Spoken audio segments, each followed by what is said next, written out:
میں وہ علامات ذکر کر دوں کچھ اور بھی، تاکہ ذرا ذہن اور زیادہ یکسو ہو جائے اور ہم سمجھیں کہ اس دور میں اور کیا کیا آنے والا ہے۔ ایک حدیث میرے سامنے ہے، سیدنا ابو سعید خدری رضی اللہ عنہ سے روایت ہے، کہتے ہیں کہ اللہ کے رسول صلی اللہ علیہ وسلم نے ارشاد فرمایا، ينزل بأمتی بلاء شدید من سلطانہم حتی یضیق الارض عنہم، فرمایا میری امت پر ان کے حکمرانوں کی طرف سے سخت مصیبتیں آ جائیں۔ اللہ اکبر، اللہ کے رسول آپ نے بالکل سچ فرمایا، آپ نے بالکل سچ فرمایا۔ ہم تصدیق کرتے ہیں کہ آپ سچے رسول تھے، آپ نے جو فرمایا تھا وہ آج کل ظاہر ہو رہا ہے۔ تو جب یہ ہو رہا ہے جو آپ نے فرمایا تھا، یعنی یہ کہ میری امت پر ان کے حکمرانوں کی طرف سے سخت مصیبتیں آئیں گی، یہاں تک کہ اللہ کی وسیع زمین ان کے لیے تنگ ہو جائے۔ ہم دیکھیے اس وقت کیا صورتحال ہے۔ اب آگے سنیے، فرمایا اس وقت اللہ تعالیٰ میری نسل میں سے ایک شخص کو کھڑا کرے گا اور اس کی جدوجہد سے ایسا انقلاب برپا ہوگا کہ فَيَمْلَأُ الْأَرْضَ قِسْطًا وَعَدْلًا كَمَا مُلِئَتْ ظُلْمًا وَجَوْرًا، کہ اللہ کی پوری زمین جس طرح پہلے ظلم و ستم سے بھر گئی تھی، اسی طرح اس شخص کی جدوجہد کے نتیجے میں ہر تقدیر الہی سے وہ زمین انصاف سے بھر جائے گی۔ فرمایا آسمان والے بھی اس سے راضی ہوں گے اور زمین والے بھی اس سے راضی۔ واہ واہ واہ، کَرَّ عَنْهُ ساکن السماء و ساکن الارض، اس حکمراں سے جو انسانیت کو ظلم سے نجات دلائے گا، پوری دنیا کی تمام قوموں کے لیے پوری دنیا میں انصاف کے نظام کو قائم کرے گا، اس سے آسمان والا بھی خوش ہوگا، زمین والے بھی راضی۔ اور فرمایا زمین میں جو بھی بیج ڈالا جائے گا اس کے آنے کے بعد وہ ضائع نہیں ہوگا، اس سے جو پودا برآمد ہونا چاہیے وہ برآمد ہوگا، اور اسی طرح آسمان بارش کے قطرے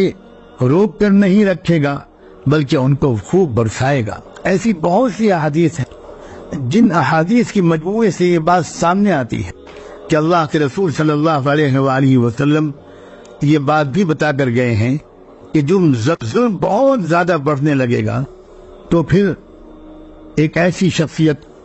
امت کو اور انسانیت کو عطا ہو۔ بہت سی جو احادیث آئی ہیں اس مضمون کی، اگر ان سب کو ملا کر دیکھا جائے، میں ان سب کو یا ان میں سے کئی کو پیش کرنے کے بجائے خلاصہ پیش کرتا ہوں کہ جب ایک کفر کا، ظلم کا، شیطنت کا، یعنی درندگی، سرکشی کا ایک غلبہ ہو جائے گا پوری دنیا میں، اس وقت اللہ تعالیٰ امت مسلمہ ہی میں سے بلکہ مختلف روایات کے مطابق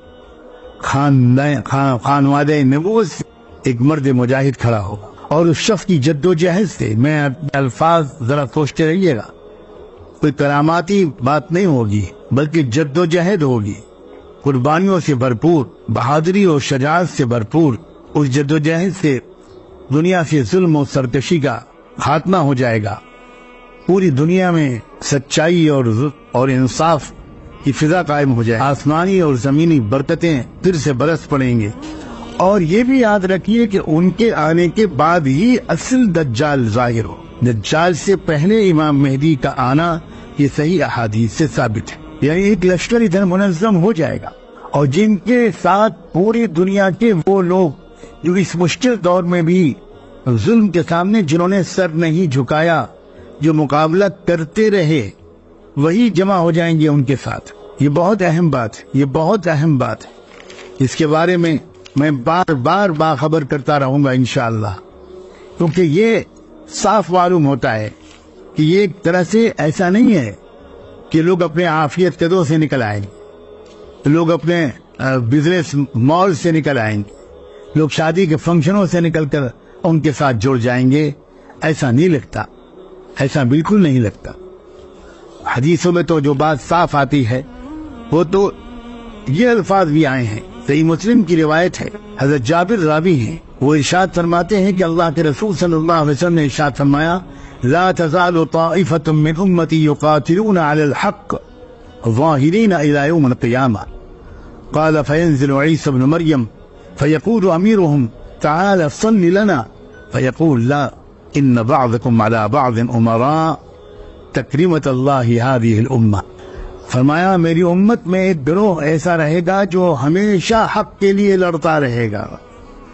اے رب کریم ہم سب کو اس میں شامل ہونے کی توفیق عطا فرما۔ یہ بہت اہم جملہ ہے۔ بہت سے لوگ سوچتے ہیں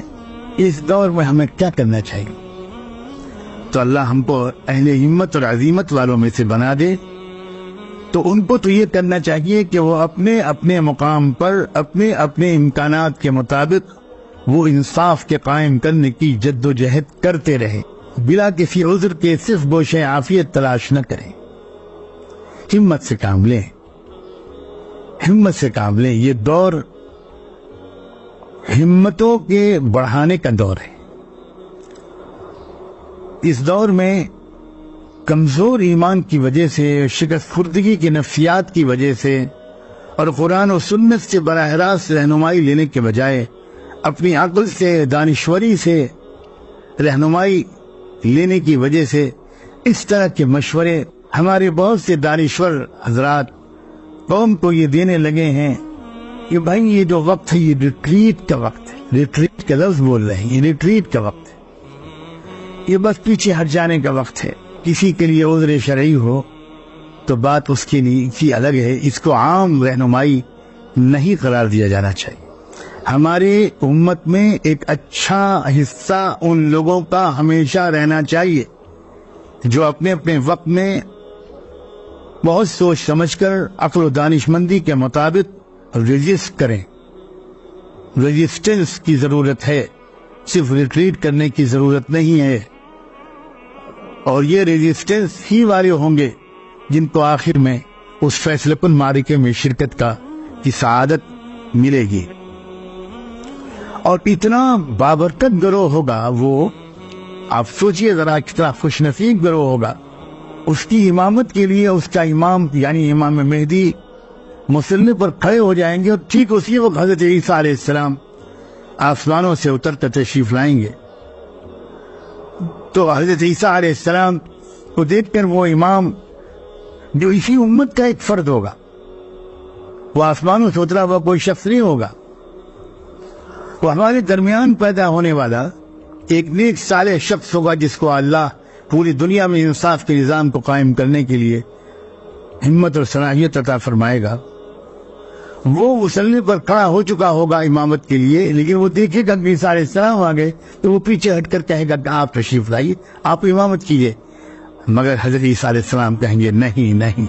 تم ہی امامت کرو گے، تم میں ہی سے کوئی امامت کرے گا، میں تو مقتدی بنوں گا۔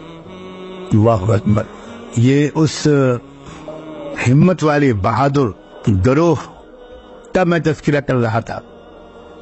جو یقیناً اکٹھا ہوگا اس ظلم سے فیصلہ کن مقابلہ کرنے کے لیے اپنے امام کے پیچھے، اور اسی کی مدد کے لیے آئیں گے حضرت عیسیٰ علیہ السلام، اور پھر ان کے ذریعے سے اس دجال کا خاتمہ ہوگا۔ اس سلسلے کی کچھ احادیث حضرت عیسیٰ علیہ السلام کی آمد